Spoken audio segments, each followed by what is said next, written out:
광주시가 시민들의 쾌적한 생활 환경 조성을 위해 지난 28일 조명환경관리구역 지정안을 심의했습니다. 광주의 맛과 멋, 다양한 광주인을 소개하는 광주 속삭임 여름호가 발간됐습니다. 오는 7월 말까지 기초생활수급 아동의 자립을 돕는 희망씨앗 프로젝트 디딤씨앗통장 후원자를 모집합니다. 여러분 안녕하십니까? GTN 뉴스입니다. 광주시가 빛공해의 효율적 관리 기반 조성을 위해 지난 28일 빛공해 방지위원회를 열고 조명환경관리구역 지정안을 심의했습니다. 광주시 빛공해 방지위원회는 광주시 전역을 토지 용도 지역별로 제1종은 보전 녹지 지역 등 361.90제곱킬로미터, 2종은 생산 녹지 농림 지역 등 31.93제곱킬로미터, 3종은 주거 지역 74.78제곱킬로미터, 4종은 상업 공업 지역 32.57제곱미터를 지정키로 원안 가결했으며 이러한 조명환경관리구역 지정안은 야생생물 특별보호구역 지정, 습지보호지역, 빛공해 민원 발생 현황 등을 고려했습니다.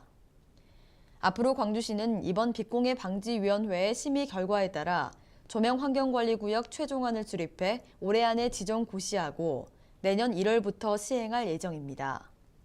광주의 문화, 예술, 여행 등 다양한 일글거리를 담은 잡지 광주 속삭임 여름호가 발행됐습니다. 이번에 발간된 광주 속삭임 여름호는 통곤 제5호로 유네스코 세계문화유산에 등재된 무등산을 특집으로 다뤘으며 광주의 맛과 멋, 그리고 그 안을 채우는 다양한 광주인을 소개하고 있습니다. 특히 광주 시티투어에서는 젊은 외국인 부부의 눈을 통해 본 색다른 광주를, 남도 밥상 코너에서는 남도 대표 음식을 소개했으며 증심사 주지 연광 스님의 스토리와 김광복 광주시립국악관악단 지휘자도 소개됐습니다. 광주 속삭임 여름호는 역, 공항, 터미널, 관광 안내소 등에서 무료로 받아볼 수 있으며 광주시 홈페이지 또는 이북에서도 볼 수 있습니다. 광주시와 초록우산 어린이재단이 기초생활수급가구 아동의 자립을 지원하기 위해 디딤씨앗통장의 후원자를 모집합니다. 디딤씨앗통장은 아동복지시설 및 가정위탁 등 보호대상 아동의 빈곤 대물림을 방지하기 위해 실시하는 사업으로 희망씨앗 프로젝트를 통해 디딤씨앗통장의 일정 금액을 후원해주는 후원자를 7월 말까지 모집할 계획입니다. 광주시와 초록우산 어린이재단은 시청사 1층 시민숲에 희망씨앗 프로젝트 홍보 북스를 설치한 데 이어 SNS 등 온라인 홍보 등을 통해 시민 후원을 이끌어낼 예정이며 희망씨앗 프로젝트에 참여하고 싶은 시민은 초록우산 어린이재단으로 문의하면 됩니다. 다음은 GTN 단신입니다. 광주시가 광주시 청년정책위원회 위촉위원을 공모합니다. 청년정책 기본계획과 시행계획의 수립 및 변경 등의 기능을 수행할 11명을 모집하며 청년단체에서 활동한 경험이 풍부한 청년을 대상으로 접수받습니다. 신청은 오는 7월 8일까지 청년인재 육성과 이메일, 팩스 등으로 접수하면 됩니다.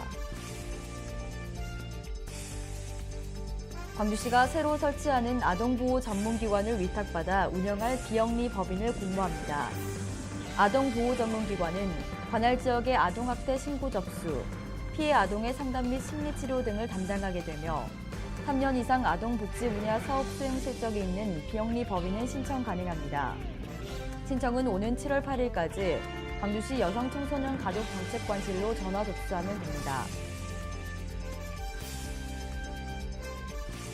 광주시가 제24회 기술장을 선발합니다. 기계금속, 전기전자 등 4개 분야로 선발된 기술장에게는 총 600만 원의 장려금을 지급합니다. 현재 관내 제조업체에서 10년 이상 근무하고 불량률을 낮춘 공적이 있는 자를 대상으로 선발하며 신청은 오는 7월 31일까지 광주시 기업 육성과를 방문하거나 우편 접수하면 됩니다. 이상으로 GTN 뉴스를 마칩니다. 시청해주신 여러분 고맙습니다.